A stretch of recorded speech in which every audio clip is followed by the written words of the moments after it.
Et dans le cadre de ces nouvelles, j'ai le plaisir, toujours malgré les circonstances, de retrouver notre cher ami et confrère Stéphane Juffin. Bonsoir Stéphane. Yael, bonsoir et bonsoir aux auditeurs de Cannes en français. Merci à vous d'avoir accepté nos invitations sur Cannes en français. Je rappelle que vous êtes le rédacteur en chef de l'agence de presse MENA, qui se trouve, je pense, on ne peut pas plus proche de la zone frontalière avec le Liban. Il y a moins d'une heure, je m'inquiétais de votre existence, puisque et je peux dire à nos auditeurs que vous m'avez informé à 20h30 que vous alliez bien, que vous étiez dans l'abri. Je ne réponds pas par oral parce que cela résonne. 2 maisons ont été détruites. J'essaie de savoir à quel endroit. Il y a encore des échanges de tirs dehors.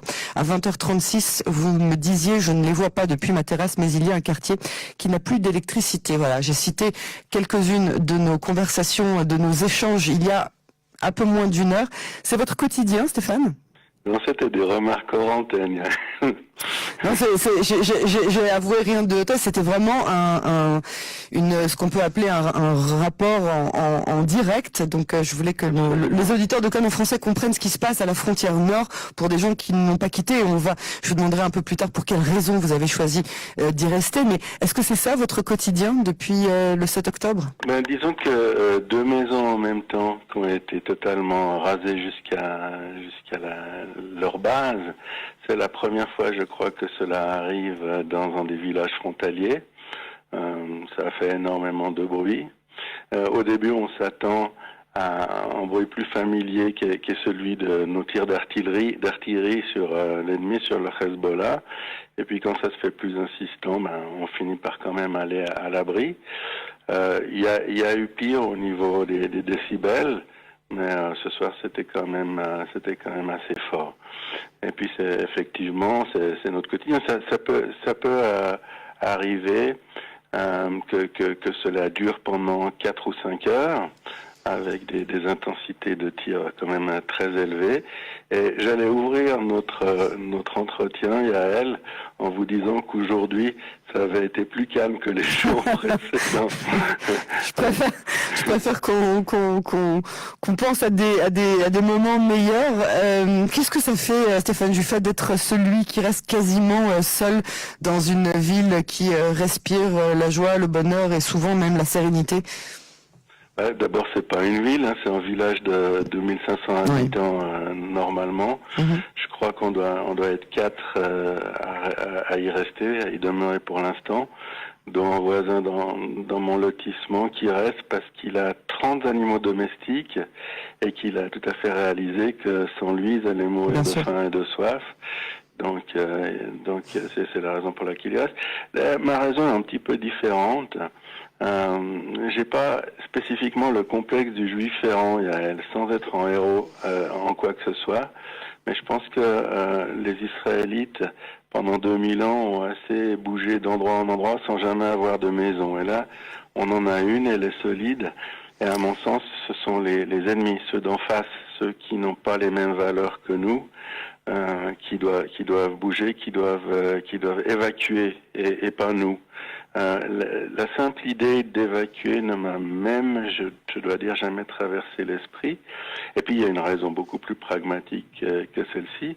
C'est la raison que vous partagez. Vous m'avez posé la question, mais je pense que vous connaissez la réponse. Ici, c'est la MENA, la Metula News Agency. 21 reporters, 21 personnes qui dépendent de l'agence. Personne ne va les aider matériellement s'ils ne touchent pas leur salaire. Donc on a décidé de continuer à travailler. La seule chose qui change pour moi, c'est que d'habitude à la rédaction, on est 5 personnes, 5 journalistes. Et puis là, je suis seul depuis 2 mois. Mais on s'y habitue, avec un peu de philosophie. Vous ne craignez pas que de la même manière que vous avez observé quasiment il y a quelques instants 2 maisons qui ont été bombardées et quasiment rasées comme vous l'avez mentionné, vous n'avez pas peur que ça vous arrive à vous aussi ? Personne ne souhaite quitter sa propre maison, mais si vous êtes en danger de vie ou de mort, je veux dire, il y a une heure, je manquerais de savoir si vous étiez en vie après ce lancement de missiles anti-chars. Bien sûr que si. Le fait d'être courageux, c'est pas de ne pas avoir peur, c'est de savoir vivre avec la peur. Et bien sûr que tout le monde a peur, mais il faut pas oublier une autre chose, Yael, c'est qu'il y a, je vais pas vous dire le chiffre, mais il y a vraiment beaucoup de soldats autour de moi. Oui, j'imagine. Et puis ces soldats, ils sont ici pour défendre mon village. Et je pense que l'essentiel, le minimum, c'est qu'un habitant de Metula soit avec eux, participe au même combat et pas assiste passivement au fait que d'autres gens qui prennent le même risque que moi. Hein, si on reste pragmatique, eh bien, qui risquent leur vie pour nous, pour défendre nos maisons, pour défendre les gens qui sont restés. La moindre des choses, c'est qu'un Métoulien soit avec eux, discute avec eux, leur remonte le moral quand il faut. Et donc c'est ce que je fais. Mais il y a une autre chose qu'il faut dire, hein, parce qu'on reste des journalistes et puis on répond au plus près de toutes nos interrogations à tous. C'est que si les choses dégénèrent avec le Hezbollah, les gens qui sont au centre d'Israël, les gens qui sont à Haïfa, Jérusalem, Tel Aviv, ça n'aura plus aucun. Mais ils seront plus exposés que nous. Ils sont plus exposés que nous. Alors, je suis obligé de prendre parce que c'est justement l'armée. C'est sûrement un message pour moi parce que je fais très vite. Allez-y, je vais pendant ce temps-là annoncer à nos auditeurs que on avait. Voilà, pardon. Il voulait juste quoi, s'assurer que vous étiez toujours présent.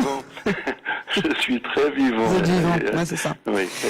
Je comprends. Donc, maintenant, vous disiez tout à l'heure, on a entendu donc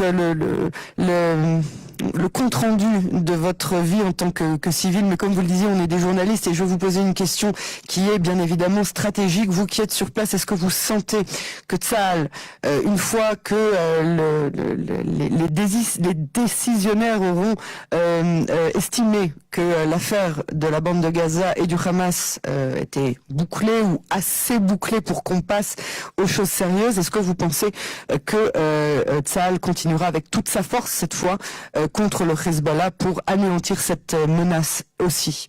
Oui, donc je suis surtout en analyse stratégique, échoué, réfugié à Metula certes, mais toujours en analyse stratégique. Alors, on va donner une bonne nouvelle à nos auditeurs. L'affaire, comme vous dites, à Gaza est terminée sur le point stratégique. C'est-à-dire qu'il n'y a pas de retournement possible. La guerre n'est pas finie, la bataille n'est pas finie, le nettoyage va durer encore longtemps. Tsahal est au centre de Khan Younes. Tsahal contrôle toutes les voies d'accès à Khan Younes et à la frontière égyptienne. Et maintenant, ce qu'il faut faire, c'est de retrouver les otages, essayer de retrouver les otages et le plus possible d'otages vivants. Et puis, c'est aussi d'attraper les gros bonnets du Hamas. Mais pour nous, pour les analyses stratégiques, je pense parler au nom de tous les analystes stratégiques, la campagne de Gaza est terminée. Et on peut commencer à transférer des troupes du sud au nord, notamment les troupes qui ne sont pas intervenues, les troupes de réserve qui étaient en bordure sur le pourtour de Gaza. Et ces troupes-là, on n'en a plus besoin pour ces opérations de nettoyage. Et le but est d'arriver à environ 250 000 soldats, je parle bien de 250 000 soldats, dans le nord, face au Hezbollah au Liban et face à la Syrie qui est aussi en train de bouger un peu. Et à ce moment-là, il y aura de notre part, de la part d'Israël, deux nouvelles étapes. La première étape, ça va être d'exiger des autorités libanaises qu'elles respectent la résolution 1701 de l'ONU, c'est-à-dire qu'elles désarment totalement le Hezbollah et que on n'est plus ses voisins sur notre frontière. Et si cet ultimatum, et je parle bien d'ultimatum, n'est pas respecté, eh bien oui, pour répondre clairement à votre question, parce qu'il faut, quand on peut répondre clairement, il faut le faire, eh bien Tsahal interviendra au Liban et Tsahal a totalement la capacité de se débarrasser du Hezbollah. Et d'ailleurs, je pense qu'il n'y aura pas d'autres issues à cette crise.